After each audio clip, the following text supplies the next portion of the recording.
अंधों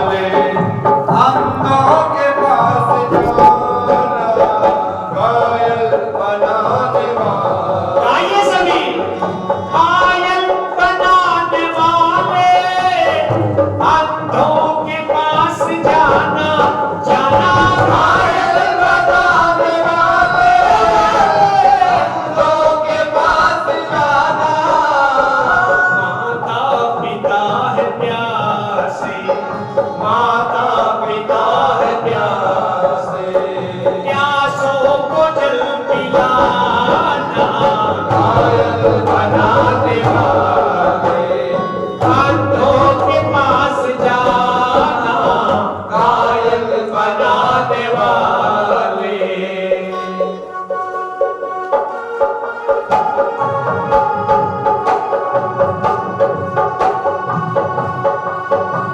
सभी ताली का साथ देते बच्चे।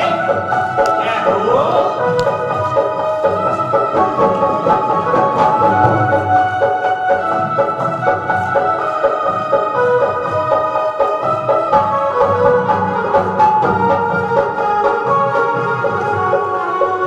ये सुन के राजा दशरथ दशरथ, ये सुन के राजा दशरथ अंधों की ओर दौड़े हो।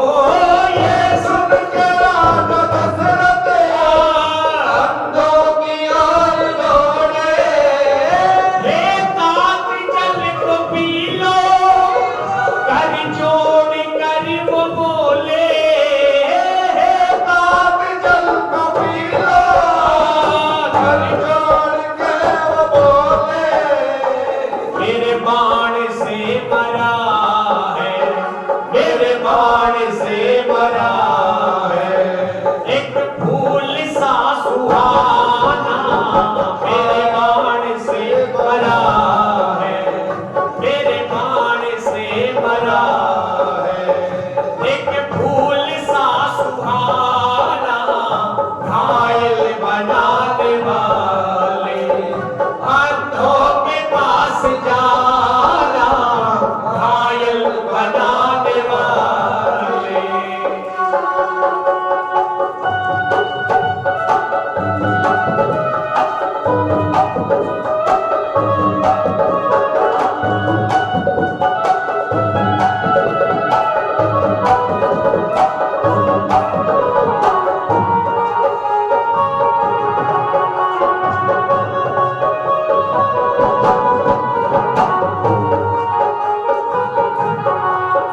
आज रो रहे हैं श्रवण कुमार और रोते हुए कहते हैं राजन, मेरे अंधे माता पिता जाने कब से प्यासे हैं, उनके प्राण ना निकल जाए इसलिए जाकर के आप उनको जल पिला दीजिए, आपकी बड़ी कृपा होगी।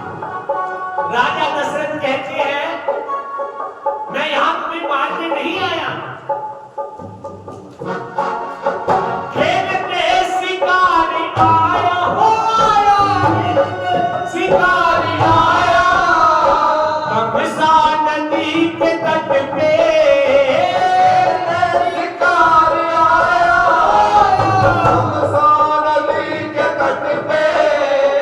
तेरा लाल मैंने मारा एक जानवर समझ के।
आज जैसे ही राजा दशरथ अंधे माता पिताओं के पास गए और जाकर के कहा, हे तात जल को पी लो, तो अंधे माता पिता समझ गए ये हमारे बेटे की आवाज नहीं है, तुम कौन हो? तो श्रवण कुमार के मारे जाने की खबर जैसे ही दशरथ जी ने दी, तो अंधे माता पिता ने उसी समय अपने प्राण त्याग दिए। लेकिन मरने से पहले दशरथ जी से क्या कहा?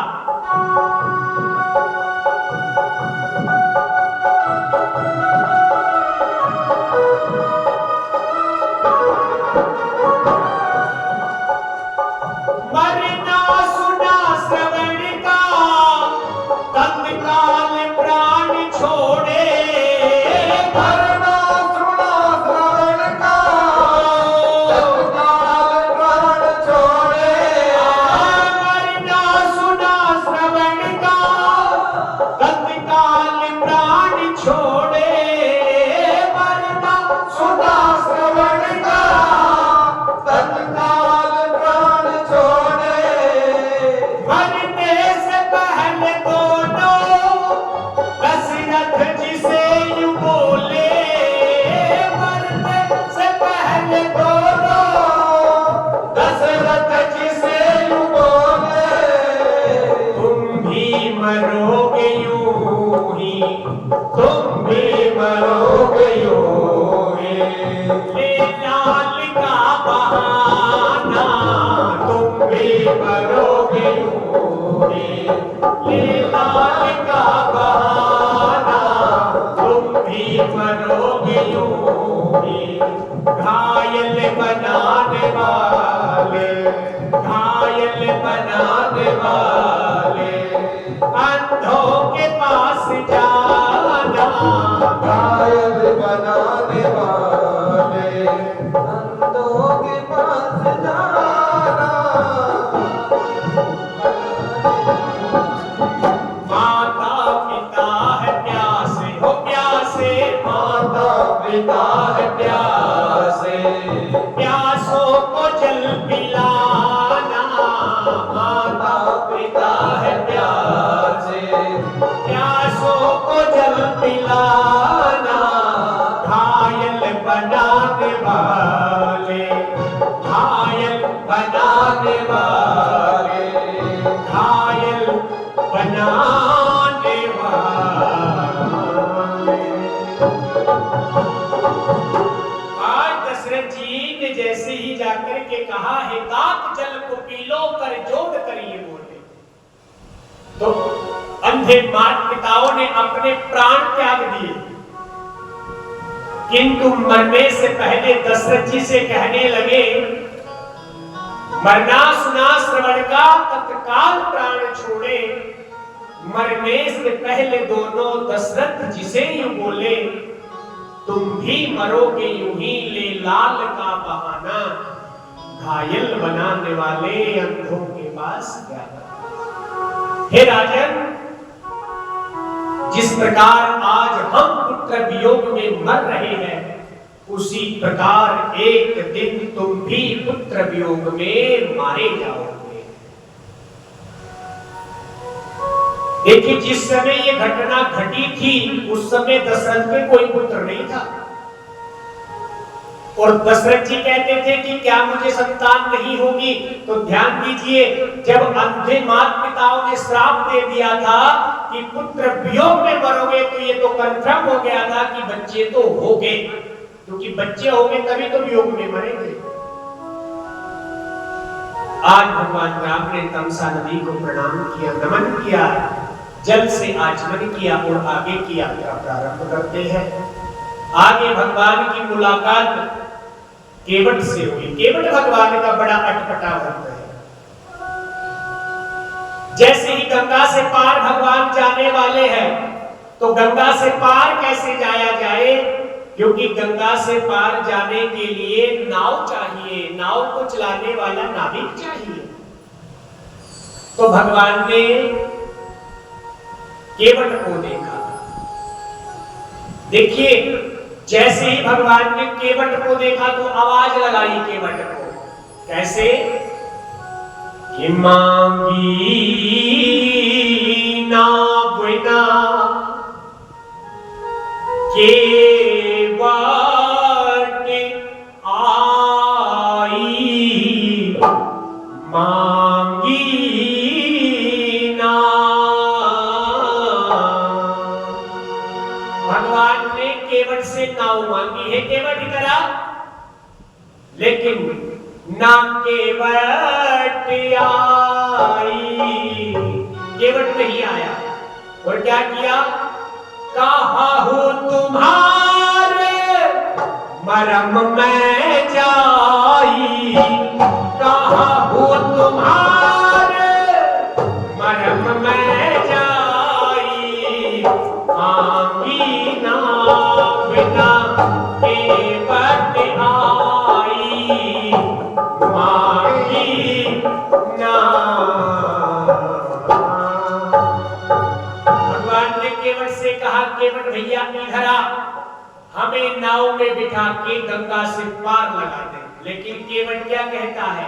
भगवान ने आवाज लगाई और केवट मुंह घुमा के खड़ा हो गया, बोले कहा हूं तुम्हारे मरहम में जाइए। मरहम मैंने जानती हो क्या होता है? मरहम मैंने बैकग्राउंड, कैसे हो, क्या किया आपने, सब जानता हूं आपके बारे में। लक्ष्मण जी को क्रोध आया, भैया तू क्या हमारी बैकग्राउंड जानेगा, तू है कौन? तो 2 टके का केवट और भगवान को कहता है कि तुम्हारे मरहम को जानता हूं। कौन से मरहम को जानता है तू? राम जी ने हाथ पकड़ा, लक्ष्मण शांत हो जा, ये बहुत कुछ जानता है मेरे बारे में, ये बहुत जानता है।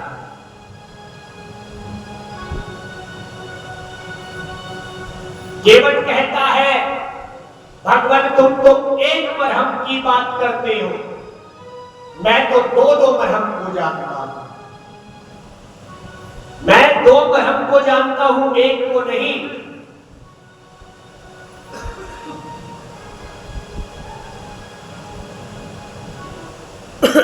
बोले भाई दूसरा मरहम कौन सा जानता है? छुअते सिला भय नारी सुहाई, पाहन देना काठ कठिनाई। बोले आप एक मरहम की बात करते हो, मैं 2 मरहम को जानता हूं। बोले कौन सा? बोले एक तो ये और एक वो।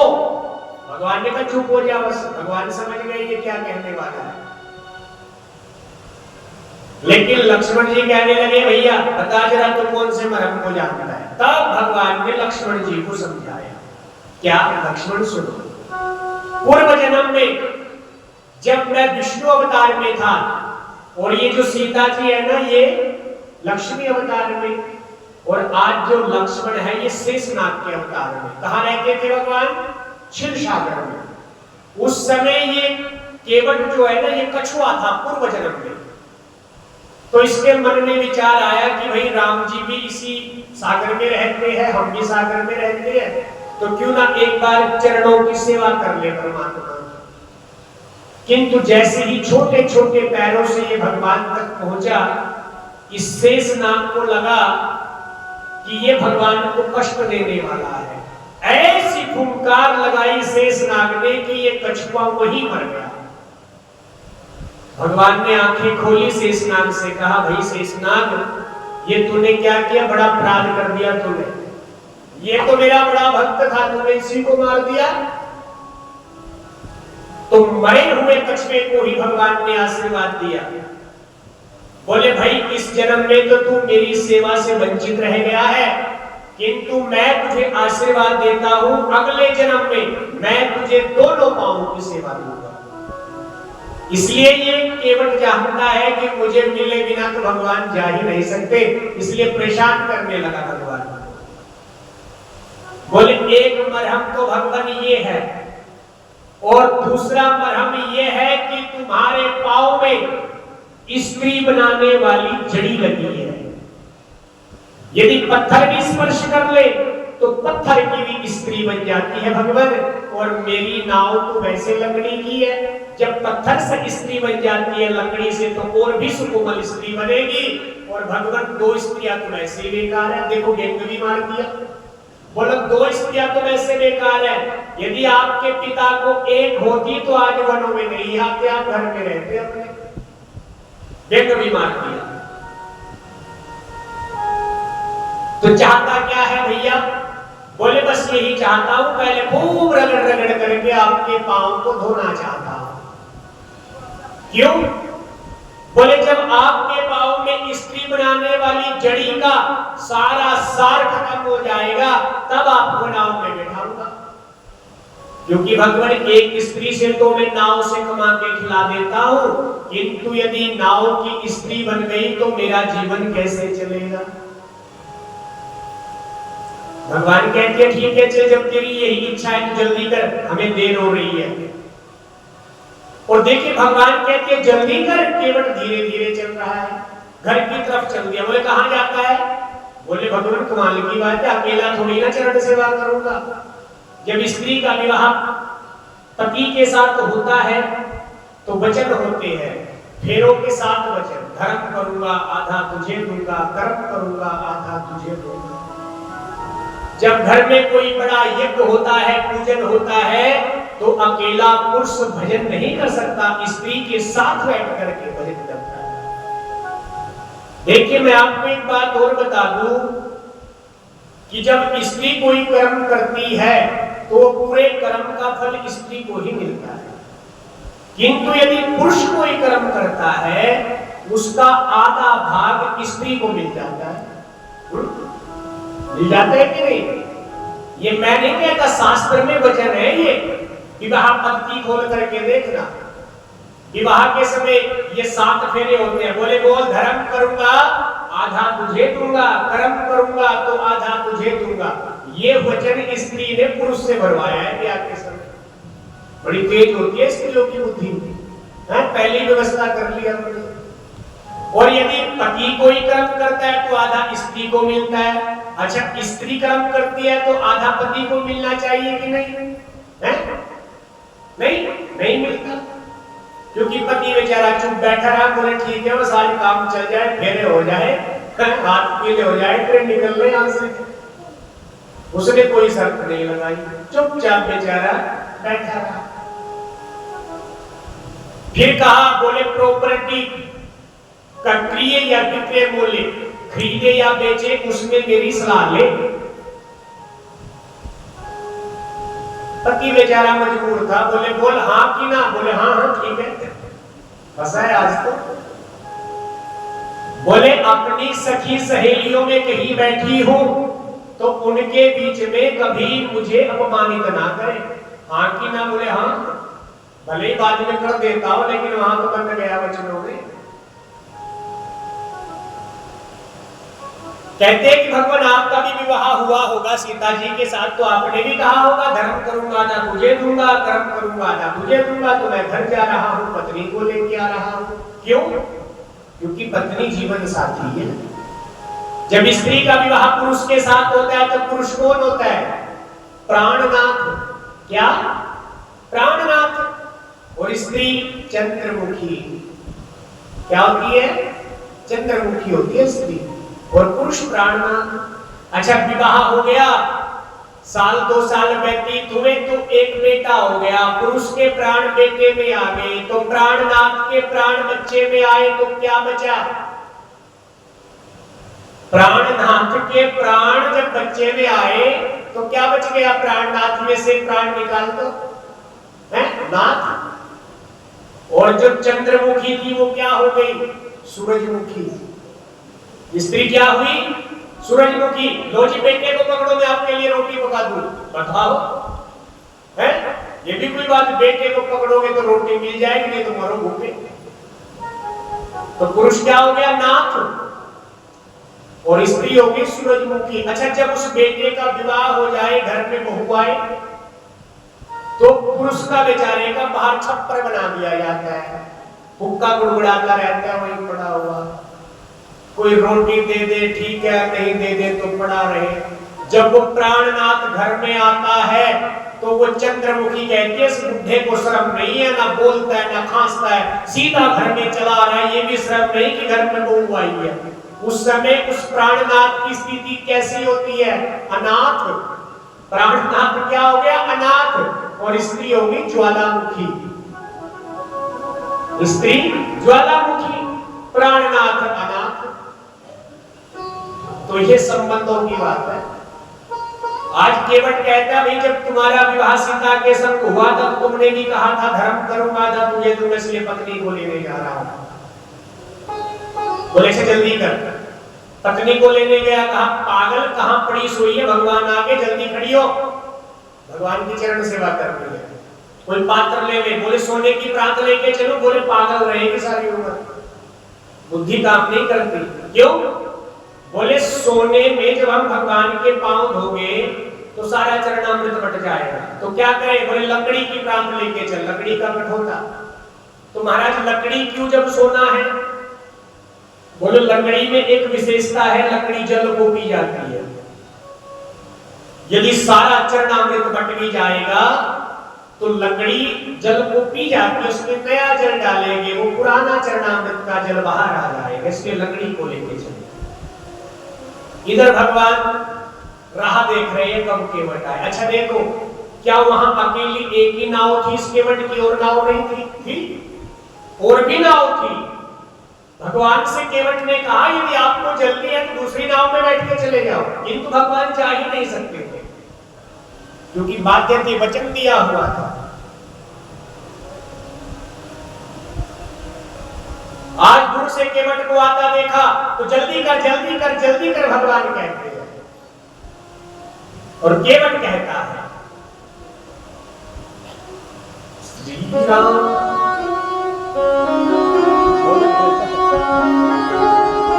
केवट कहता है भगवान से आज